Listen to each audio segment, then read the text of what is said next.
안녕하세요. 구름이입니다.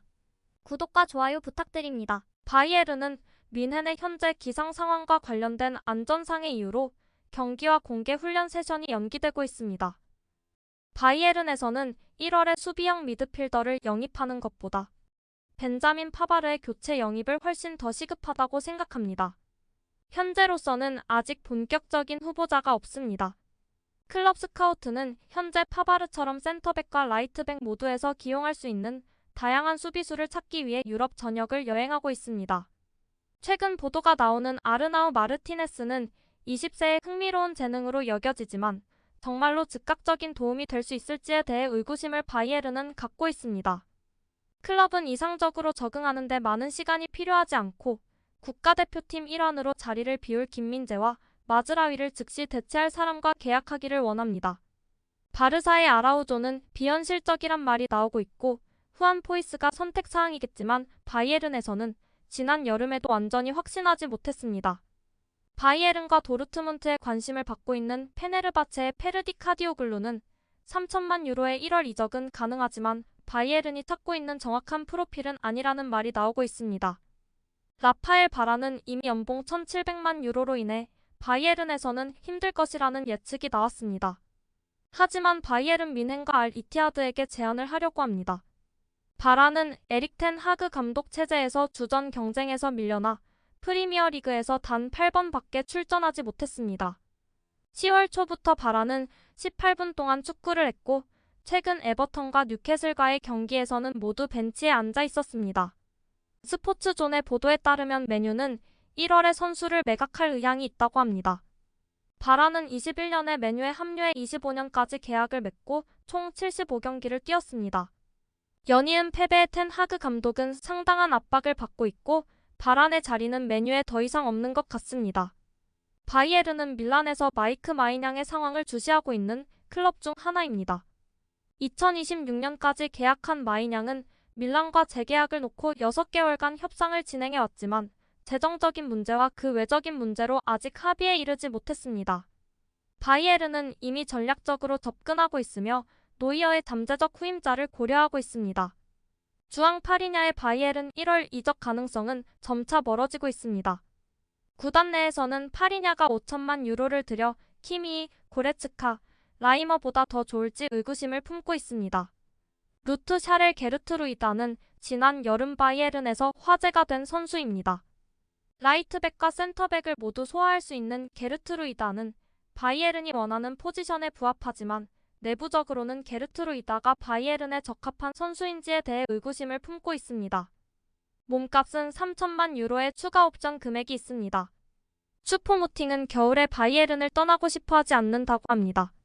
하지만 슈퍼모팅의 재계약은 이루어지지 않고 있으며 2024년 여름에 자유계약 선수로 바이에른을 떠날 수 있다는 보도가 나오고 있습니다. 스카이에서는 사우디 클럽들이 그를 노리고 있다고 합니다. PSG에서도 관심 있다고 전해드린 레니 요로는 여름에 바이에른이 이적 타겟으로 삼고 면밀히 관찰하고 있습니다. 바이에른은 매우 흥미로운 선수로 생각하며 18세에 2025년까지 계약된 릴의 핵심 선수를 노리고 있습니다. 레니 요로는 94%의 패스 정확도를 갖고 있고 리그앙에서 더 나은 선수는 없다고 합니다. 토마스 뮬러와 FC 바이에른의 계약은 아직 연장되지 않았습니다. 하지만 상황이 어느 방향으로 흘러가고 있는지는 분명한 것 같습니다. 34세 뮬러는 내년 여름에 계약이 만료되고 트랜스마크트에 따르면 1,200만 유로의 가치를 갖고 있습니다. 뮬러는 최근 자신의 미래에 대해 물었을 때 바이에른에서 경기에 나가 계속 승리하고 싶다 합니다. 무슨 일이 일어나는지 봅시다.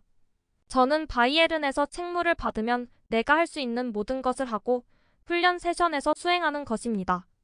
그래야 나 자신도 행복해요. 여긴 조랑말 농장이 아닙니다. 이곳은 동물원이 아닙니다. 우리는 FC 바이에른에 있습니다. 모든 것은 경기에서 승리하는 것입니다. 모두가 종속되어서는 안 되며 욕심을 버려야 합니다. 밀러에 대해 맨유가 거듭 관심을 표명한 것으로 알려져 있고 밀란이나 유벤투스도 관심을 갖고 있습니다. 그러나 궁극적으로 바이에른은 밀러의 유일한 현실적인 선택일 수 있습니다. 한 팬은 밀러가 지금처럼 꾸준한 모습을 보이며 다음에는 감독이 된 모습을 꿈꾸네요. 토마스 밀러만큼 자신의 이름을 딴 타이틀을 많이 보유한 바이에른 선수는 없습니다. 15년 동안 밀러는 경기장에만 머무르지 않고 항상 경기의 한가운데에 있었습니다. 밀러는 탈의실, 벤치라인, 경기장 등 어디에서든 여전히 가치 있는 존재이며 감독으로서도 곧 그 가치를 발휘할 것입니다.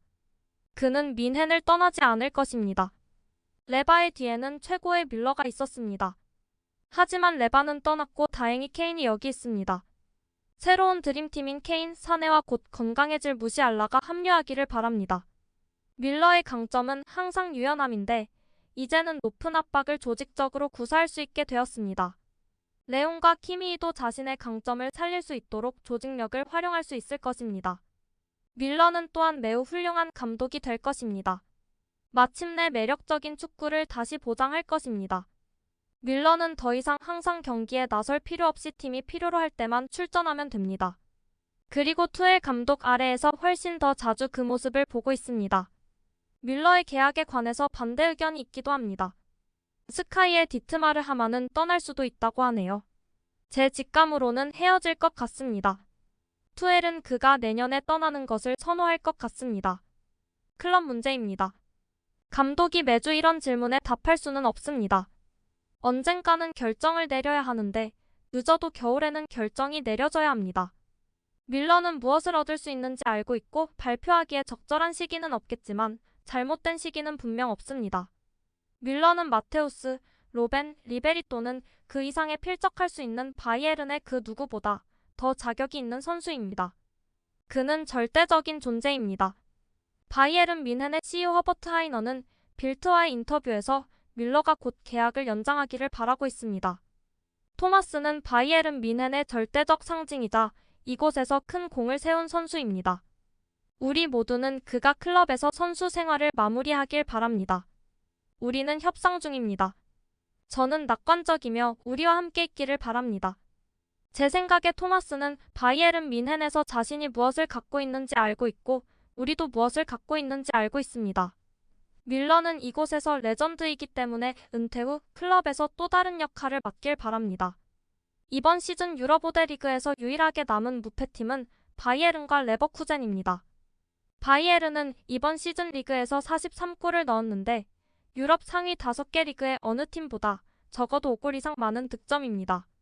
옵타 통계에 따르면 2023년 11월 초부터 유럽 상위 5개 리그에서 가장 많은 골을 넣은 선수는 해리 케인입니다. 해리 케인이 6골로 1위, 로드리고 5골 3도움 2위, 그리고 은바페가 5골 1도움으로 3위를 기록하고 있습니다. 제임스 매디슨은 해리 케인이 최고의 선수이며 토트넘을 떠난 게 아쉽다고 합니다. 제 생각에 그는 세계 최고의 9번입니다. 지금 그의 수치는 말도 안 되는 수준입니다. 하지만 저는 그가 떠날 가능성이 있다는 것을 알고 있었습니다. 저와 해리는 잉글랜드 캠프에서 대화를 나눴어요. 해리도 남았다면 행복했을 것 같아요. 제가 받은 느낌은 해리가 어느 쪽이든 행복해하는 것 같았어요. 해리가 최고의 클럽에 가서 정말 기뻐요. 제가 해리가 남길 바랬냐고요? 물론 그랬죠. 그는 페이스에 지나치게 의존하지 않기 때문에 몇 년 동안 계속 뛰는 모습을 볼 수 있고 그가 프리미어리그에서 득점 기록을 세운다고 해도 놀랍지 않을 것입니다. ESPN과의 인터뷰에서 케인은 가장 터프한 수비수에 대해 질문을 받았고 유로 2020의 상대 수비수를 지명했습니다. 바로 존 테리와 키엘리니입니다. 선수 생활 초기에 존 테리를 만났는데 그가 세계 최고의 수비수 중 한 명인 이유가 바로 여기에 있다고 생각했어요. 정말 영리하고 똑똑하죠. 그리고 키엘리니는 이탈리아 전과 유벤투스 전에서 만났죠. 그는 상대하기 정말 힘들었고 정말 똑똑하고 몸을 잘 사용하고 강하고 둘 다 공중에서 잘했습니다. 첼시의 전설인 존 테리는 프리미어리그 역사상 가장 위대한 수비수 중 한 명으로 기억되어 왔습니다. LAFC에서 여전히 현역 선수로 활동하고 있는 키엘리니는 축구 역사상 가장 똑똑하고 육체적으로 가장 지배적인 수비수 중 한 명으로 꼽히고 있습니다. 2022-2023 이탈리아 축구선수협회 최고의 팀 선발 10일에 김민재가 포함되었습니다. 시즌 베스트 팀 선수 구성은 나폴리, AC밀란, 인터밀란 선수들로만 채워져 있습니다. AC밀란과 인터밀란 모두 3명의 선수가 뽑혔고 나머지는 나폴리 선수들로 채워졌습니다. AC 밀란의 마이크 마이냥이 골키퍼로 발탁됐고 수비엔 나폴리의 주장 디 로렌조, 바이에른의 민헨의 기둥이 된 김민재, 챔스 결승 진출한 인터의 바스토니, 밀란의 테오 에르난데스가 자리했습니다. 미드필더에는 하칸 차라노글루와 니콜로 바렐라, 그리고 나폴리의 간판 스타니슬라프 로보트카가 포함되어 있습니다. 공격수로는 AC 밀란의 라파엘 레오와 카포카노니엘의 우승자 빅토르 오시멘, 세리에 A 최고의 선수 크바라츠켈리아가 포함되어 있습니다.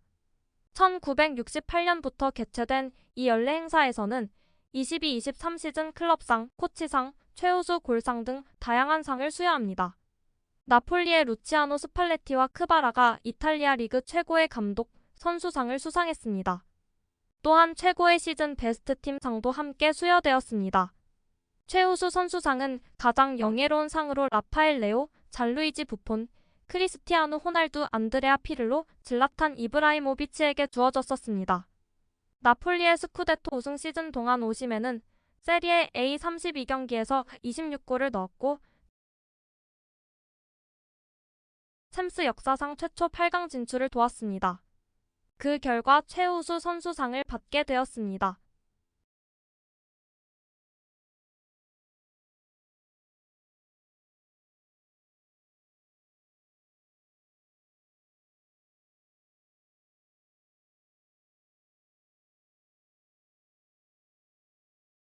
구독과 좋아요는 제작하는 데 큰 힘이 됩니다.